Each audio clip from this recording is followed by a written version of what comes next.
tomorrow, the Oscar nominations come out. They do. And we're going to be talking about the final guaranteed ironclad lock predictions for what's going to be nominated tomorrow with the Academy Award nominations. But with Oscar time also comes Razzie time. Yeah. I love the Razzies. You never take them seriously. They're all in fun.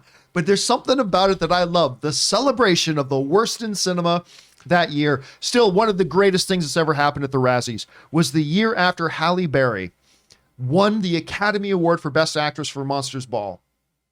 The very next year, she won the Razzie for Catwoman. And she went to the Razzies and accepted the award, showing she is the baddest ass woman in the business. It was awesome. But the Razzie nominations have come out, guys. The Razzies for this year. And one of the most awesome things about it is that this year, a truly deserving Bruce Willis has his own category. Bruce Willis has his own category this year. Let's get on over and start reading through the Razzie nominations, shall we? We're going to start off with Worst Picture, Diana the Musical on Netflix. God, I watched 2 minutes of this and I couldn't even. So I had to get away from that. Infinite, the Mark Wahlberg, Chiwetel Ejiofor, awful film. Karen, which is one of the best hilarious trailers that you can't believe. Wait a minute, this is actually a movie? Space Jam, A New Legacy, and The Woman in the Window, nominated for Worst Picture. Worst Actor, Scott Eastwood for Dangerous.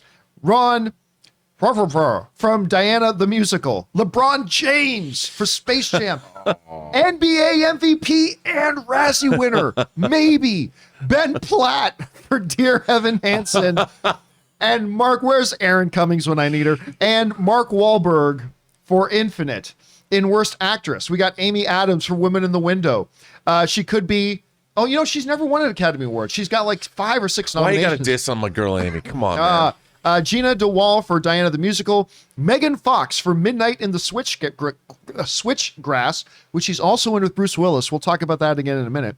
Taryn Manning for Karen and Ruby Rose for Vanquish. Our own back woman is in there for Razzie. All right. Worst Supporting Actress, Amy Adams for Dear Evan Hansen. Amy Adams gets nominated twice. Sophie Coxon for Infinite. Aaron Davey for Diana the Musical. Judy Kane in Diana the Musical. And Taryn Manning for every last one of them. Now, this is interesting in Worst Supporting Actor. Ben Affleck for The Last Duel, which I thought he was awesome in The Last Duel. I did too. Hated his hairdo and everything, but whatever. Nick Cannon for The Misfits. Mel Gibson for Dangerous. Gareth Keegan for Diana the Musical. And this is interesting because this could be Hollywood history. Jared Leto for House of Gucci. Now, I mentioned this could be history because I know what you're going to say. There is a very decent chance that tomorrow Jared Leto will be nominated for the Oscar for Best Supporting Actor for his role in Gucci. I believe, if I'm not mistaken, this will be the first time that an actor gets nominated for the same role for both the Razzie and the Academy Award. Now, I might be wrong about that. It may have happened before. I'm not sure. But that leads us on to what we really are here to talk about. The category that everybody's waiting for. Worst performance by Bruce Willis in a 2021 film. And there are 8 of them. Bruce Willis in American Siege. Bruce Willis in Apex. Bruce Willis in Cosmic Sin. Bruce Willis in Deadlock. Bruce Willis in Fortress. Bruce Willis in Midnight in the Switchgrass, which makes a dual nomination for that because, of course, Megan Fox is also nominated for the same movie. Bruce Willis in Out of Death. And Bruce Willis for Survive the Game. I can tell you right now, I have not heard of one of these bloody films. I don't know any of them. I don't know any of these films. Come on, you don't watch these trailers? Come on. Where are they? Oh, they're all on YouTube. No. Okay, I gotta give a shout out to my beloved Red Letter Media guys because they dropped a video, probably in anticipation. I don't think they're more giddy.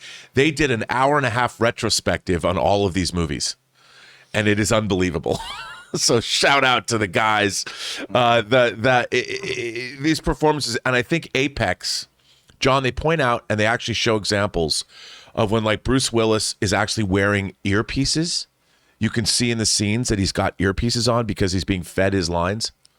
They don't even cover up. They don't even cover up the fact that in these movies, like Bruce Willis he's not even like, they're just telling him what to say and he's repeating it. He'll be in scenes with people. It doesn't even seem like he's acting with somebody. He's literally just repeating lines from his earpieces, and they don't make any effort to hide them. No. You just see the earpieces, and it's like, I never even, because I don't watch these movies, but I'm like, oh my God, Bruce, how the mighty have fallen. Next time they're just going to put peanut butter on the roof of his mouth and dub him. I mean, that's the next step. It's, you know, it bothers me. Doesn't it make you sad? Yeah. No, it really does. Because look, if he was a terrible actor, that'd be, whatever.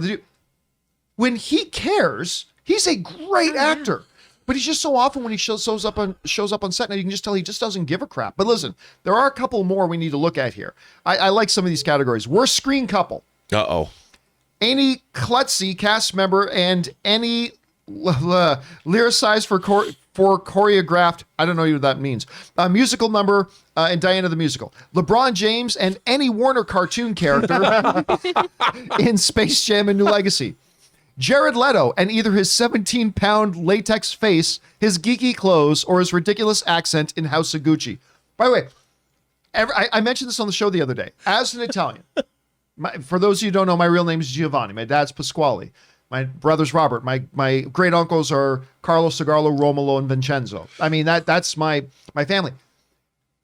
Jared Leto's accent is not wrong. I had that uncle. I totally had that uncle. The only people who make fun of that of him acting like that are people who are not Italian. Because if you have an Italian family, you had that uncle. I did too. But at any rate, also up for worst screen couple, Ben Platt and any other character who acts like Platt singing 24/7 is normal in Dear Evan Hansen. And of course, also Tom and Jerry.